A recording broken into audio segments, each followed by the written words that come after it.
obvious that you've gone to great detail to create a very believable and a very entertaining world inside of this novel. Give me a brief description of the world of Pangea, and go ahead and tell me what Pangea means or where it came from. Pangea, or Pangea, is this idea of one continent that existed before the continents on Earth split into different pieces. And so I took the lesser known spelling of Pangea, and that's because the world itself is one kind of big continent.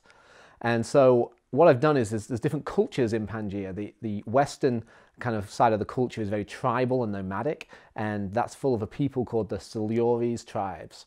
And then on the eastern side, it's kind of what you call an ancient kind of Asian culture. And I'm not going to go into too much detail of that because you'll find out more as the trilogy goes along.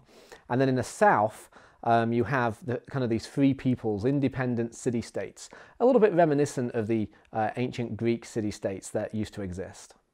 So the first book, it begins following Idris of the Silures tribes, and it begins in this kind of forest land, and it's kind of in the summer, and he's taking on this rite of passage, and it evolves from that. He goes on this journey. His people are very nomadic, so he goes on this journey through marshlands and hills, eventually settling in this ice country up in the north.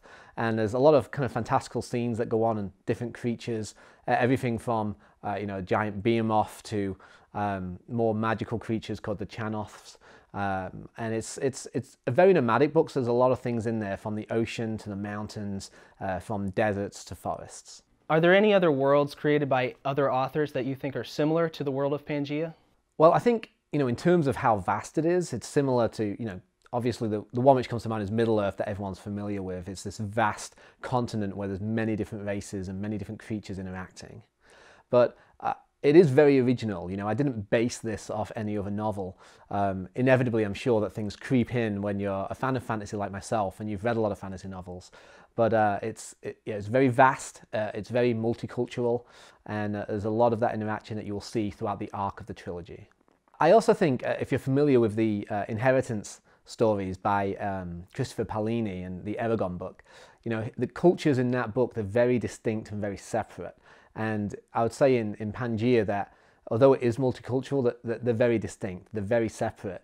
And part of what Pangea does is it thrusts these people from these different cultures together.